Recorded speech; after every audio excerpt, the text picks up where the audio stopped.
go to Alaska? I was like, yeah, in July, rhetorically. So she comes back and says, okay, we're going in July. That's how I felt. Yeah, right. But he had a plan. And it was an amazing trip, 2 years in a row. I don't even remember how many people came to the altar the first night we were there. It was tremendous. God had a plan. People got saved. God has a plan. What he's doing is tremendous. It's exciting to see what God is going to do in 2020. As we prayed with Greg and Susie about things, Susie says, 2020 is perfect vision. And she feels like the Lord is telling her in 2020 the church is going to have perfect vision. The church is going to be able to see better what's going on and how things are transpiring and how God is working in this world and how God is doing things. But we got to trust him. We got to trust that what he leads us to do and how he leads us to do it, we follow him like blind sheep. Not leaning to our own understandings. Not trying to decipher it out in my mind that this is going to be good or bad. I know it's going to be good. I have confidence that it's going to be good because I trust the one that's in charge. It's about knowing who God is and letting him be the God of your life the way he asks us to be. Trust me, he says. You got to be willing to go out on a limb. Now see, that's an analogy there that we don't like. We know a limb gets smaller and more brittle the further out you go. And the further out you go on a limb, the less there is underneath to catch you if you fall. So we're reluctant to take that walk out on the limb with the Lord. We're reluctant to walk out there and say, and I was thinking about Peter when Peter walked on the water. When Peter was in the boat, and he said, Lord, if it be you, bid me to come out. And the Lord said, come on out. Peter took that first step, well, the boat's still right there. But then 2 more steps further, now the boat's a little too far to get to. And now he's out so far in the water that he can't make it back to the boat. And he begins to get scared. It begins to get scary looking. So he begins to doubt and he begins to sink. Not trusting that the Lord is at the end of the limb. It doesn't matter how fragile the limb looks. It doesn't matter how uncertain it looks. He's out there and he said, come. Amen. So we just go. We trust him. I know he has a plan. He's always had a plan. He had a plan before he came. Before he left heaven and came down here, he had a plan. And that plan is still being exercised. It's still working out. The details are still coming to fruition. Everything is still happening exactly the way that God planned it to happen. And it's not going to change. And it's not going to not happen because one person decides God's going to get it done. I was sharing with Greg. I said, God gives us the freedom to choose. And it will be better. We don't choose the end result. We choose the dynamics of how we get there. When we make choices, we choose the dynamics of the path that it takes to get us to the point. But the end point is still the same. God's going to finish the work he started in you. He promises you that in his word. Until the day of Jesus, he will work to finish the work that he started in you until the day that Jesus returns. All you get to decide is how long it takes you to get there. The path that you take to get there. You get to choose that.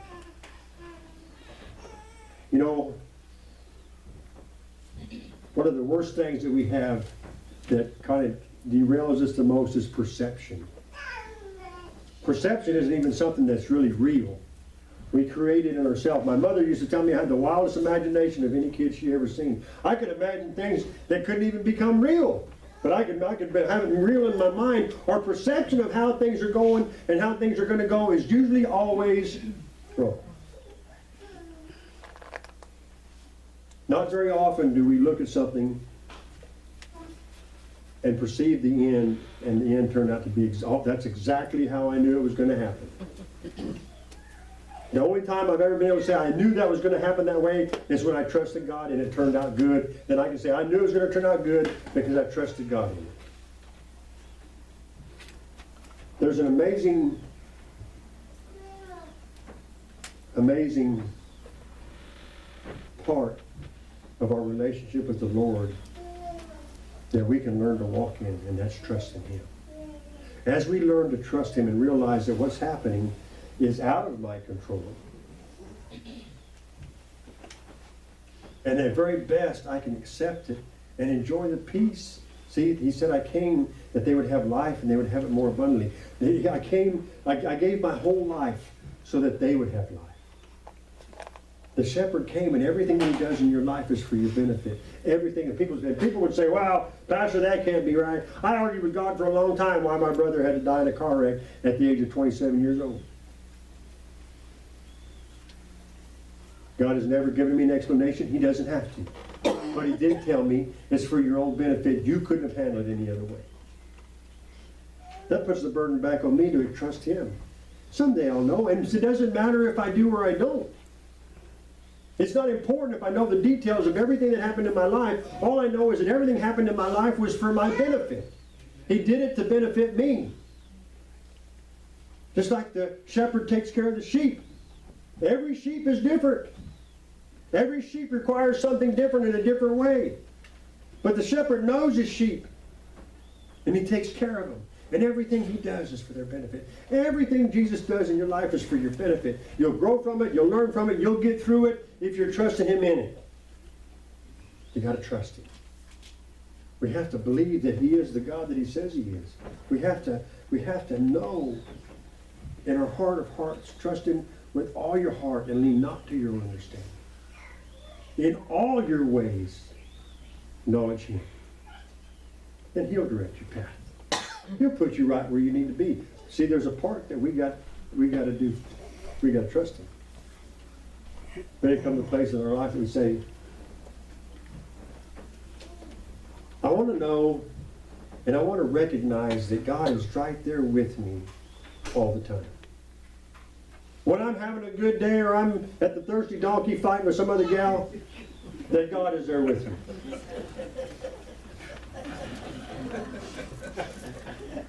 Because He is, because if you'd asked me to your heart, He lives on the inside of you. You're not going anywhere without Him. We just have to learn to trust that He's with, and learn to walk in that knowing that wherever I'm at, He's with me. Wherever He's at, I can trust Him. Whatever He inclines me to do, if I follow His lead, He'll lead me into the peaceful place. He'll lead me into the comfortable place. He'll lead me into the place of righteousness, His righteousness. You know, as I talked about, our perception is always wrong. The word that's used in the Greek is a word called huptasso, which means under and to arrange. It's translated to subject and serve. The word is to obey under and be put under, to be subject, to submit ourselves, to be subject to be in obedience to be obedient. All these fall under. That's not perception. Where did I mess up?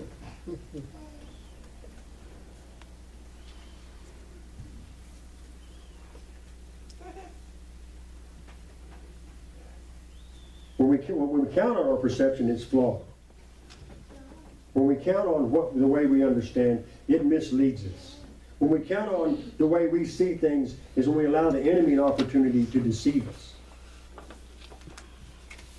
But when we're going to be committed to Him, when we're going to trust Him, submit is the word that I was translating from huptasso. Submit is translated also to subject and subjection. Its full meaning is to obey, to be put under, to submit yourself to God. I come and I submit myself to You every morning. And I come and I submit myself to You in every circumstance. Lord, what do I do here? Do you know how long that takes? When something comes up, Lord, what do I do here? Right now, He'll answer you. What do I do right now? And He'll answer you right now. If you remember to acknowledge Him, if you remember to ask Him, if you remember that He's in control of these things. When the traffic on the freeway comes to a stop, Lord, what do I do now? Wait, be still and know that I am God. He has a plan. There's been more than one time that God has directed me to do something, and as I followed His direction, I see there was a very, very prominent reason why He did. To keep me from harm. So Des and I left here one morning going to Gila Bend. We got down to the freeway and everything was a mess. There was a truck parked the wrong way and we're in a hurry and we need to get over to Buckeye, yada, yada, yada, yada. Everything's going wrong. We finally get on our way, we get over on I-8 and there's an accident right down there by Treco Road. A semi's sideways in the freeway. And it just happened. So 30 seconds earlier, where would we have been? He does things. Everything that He's doing is for your benefit. Every little thing that He does in your life is for your benefit. Well, I don't know why I had to sit there for 2 hours, because the 2 hours that you sat there kept you from being somewhere else at a certain time. He cares for His sheep. And He blesses His sheep. Go to Romans 8.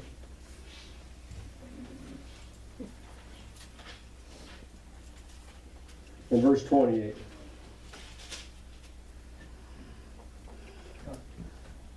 How many times have we heard this scripture? Yeah. And we know, say, and we know, and we know. Do we know this?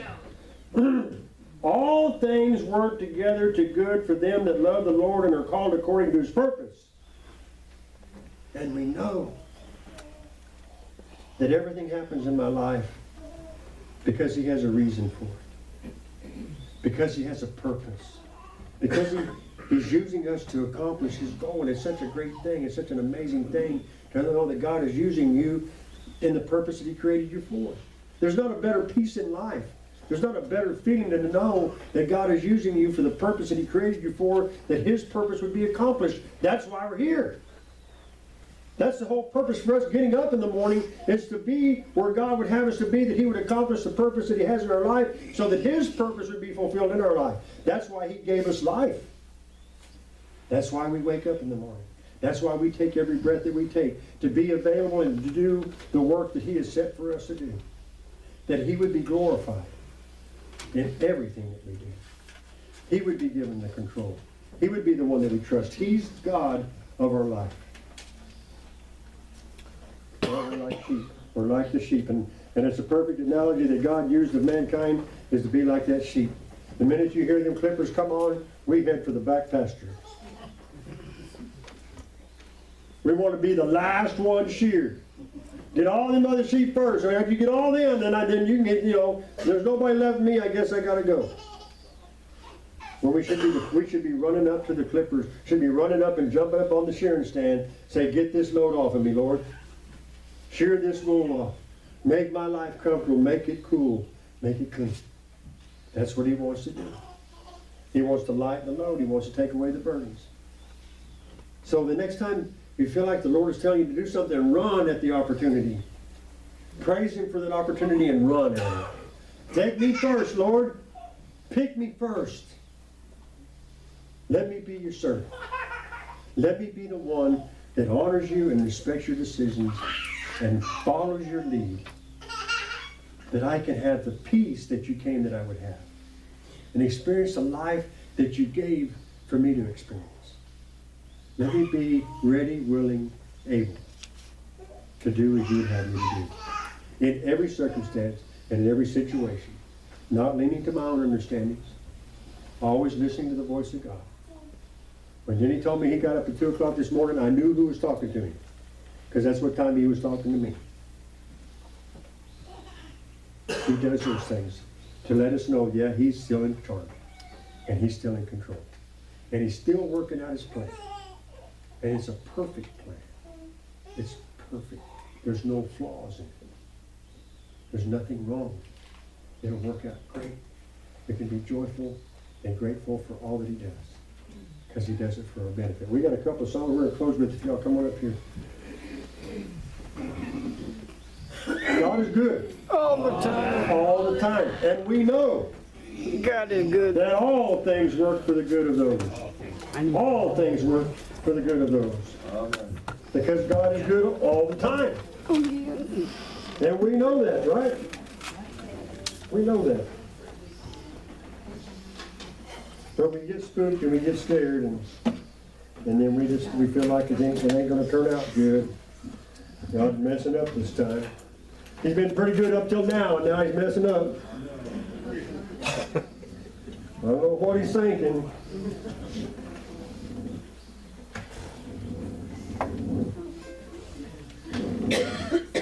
Trust in the Lord in all your ways, and lean not to your own understanding. In all your ways, trust the Lord. That's where we have a problem. That's where we have a hard time. When somebody says all. We don't like all. We like to give up what we're willing to give up and be in charge of the rest. Well, I wouldn't take nothing for the journey now. I'd make it to heaven somehow. Devil tries to turn me around. Offer everything that's got a name on the wealth I want. Worldly things that could still would get nothing for the journey.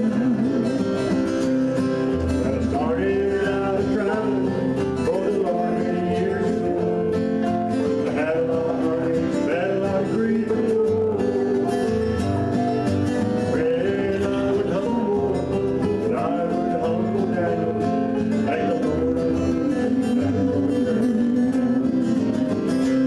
I wouldn't take nothing for the journey now. I'm gonna make heaven somehow. Devil just tries to turn me around. Offered everything that's got a name, all the wealth I want. Worldly fame, but the good still keeps nothing from the journey.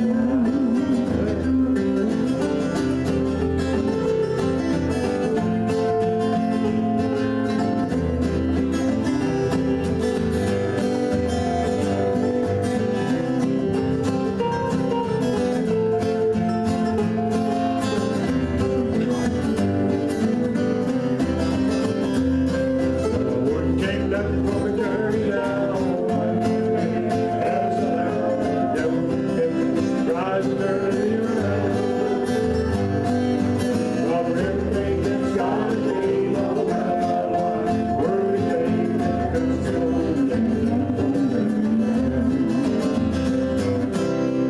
Amen. Amen.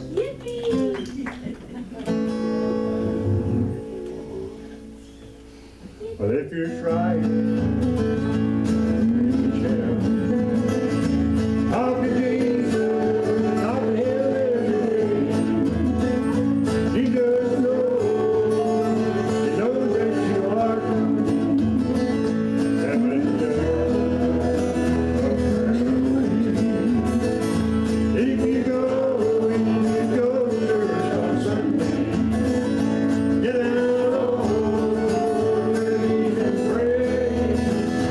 Give your heart and soul to Jesus. Heaven and you are just one prayer away. And you travel down life's highway. When you think you can't make it, heaven and a prayer away. If you go to church on Sunday, get out on your knees and pray. Give your heart and soul to Jesus. Heaven and a prayer away. Amen. Mary, would you play a song for me, please?